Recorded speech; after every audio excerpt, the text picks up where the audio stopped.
Жел екпіні жете ме? Шелекте жел станциясы салынады. Экспорттың локомотиві Қазақстанда жасалған 10 тепловоз Әзербайжанға жеткізілмек. Жолаушы қамы Тұлпар-Тальго вагондарында Wi-Fi желісі орнатылмақ.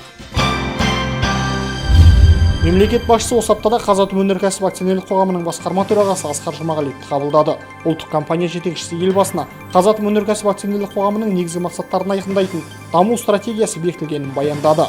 Президент экономикалық көрсеткіштерді жақсарту үшін компанияның салалық емес активтерінен арылу қажеттігін атап айтты. Қазатом өнеркәсіп акционерлік қоғамының басқарма төрағасы өндірісті әртараптандыру мен ядролық отын циклінің барлық буынына ену, сондай-ақ тиімділікті арттыру, компанияны, соның ішінде өндірістік кәсіпорындарды трансформациялауды жүргізу даму стратегиясының негізгі басымдықтары жататынын айтты. Кездесу қорытындысы бойынша Нұрсұлтан Назарбаев бірқатар нақты тапсырма берді.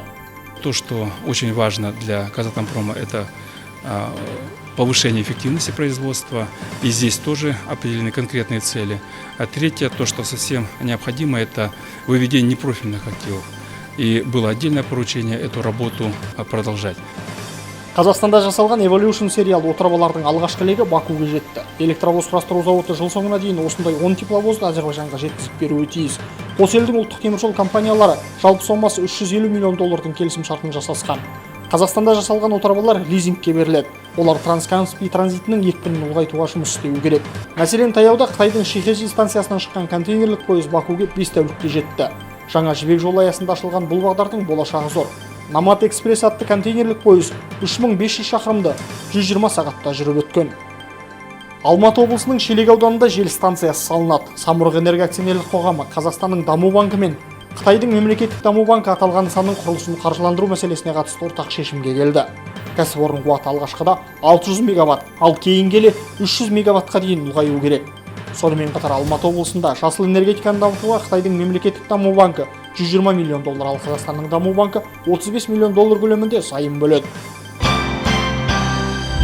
7 бағытта қатынайтын Тұлпар-Тальго пойыздарының жылжымалы құрамы жаңарды. Жыл соңына дейін тағы 200 жаңа құрам жолға шықпақ. Жолаушылар тасымалы акционерлік қоғамы мамыр айынан бері жолсеріктердің біліктілігін жетілдіріп жатыр. Бүгінге дейін 37 жолсерік оқытылып, 7 бағыт бойынша тиісті талаптарды меңгерді. Бастысы жолаушыларға деген көзқарас түбегейлі өзгерді. Жолсерік енді психолог та, дәрігер де, мұғалім де бола береді ғой жолда. Менің вагонымда 18 жолаушы болады. 18 жолаушының 18 түрлі. Олардың біреуі кішкене ренжілі болып келуі де мүмкін, өзінің жағдайына байланысты. Біреулер көңілді болып келеді. Солардың әрқайсына біз көңіл бөлуден тырысып, келесі аялдамаға дейін жақсылап шығарып салудамыз. Айсұлудың Тұлпар-Тальго пойыздарында жолсерік болып жүргеніне 6 жыл. Ол қызмет ететін пойыз Астанадан Алматыға 12 сағатта жетеді. Осы аралықта жолаушыларды жалықтырмау үшін бұл вагондарға мультимедиалық контент орнатылып, ғаламтор желісіне қосылмақ. Жолаушылар тасымал компаниясында мультимедиалық контент орнатылып жатыр. Ол арқылы біздің жолаушылар фильмдер көре алады, музыка тыңдай алады. Сондай-ақ қазан айынан бастап бұл пойыздың грант және бизнес санатындағы вагондарына билет алған жолаушыларға сапар жинақтары берілетін болады. Шетелдік жолаушыларға тиісінше қызмет көрсету үшін 240 қызметкер ағылшын тілін меңгерді. Осылайша қызмет көрсетудің кешенді жоспары кезең-кезеңмен жүзеге асырылып жатыр. Бастысы пойыз аттанардан 15 күн бұрын билет алған жолаушы жолақы құнынан айтарлықтай жеңілдіктер алады.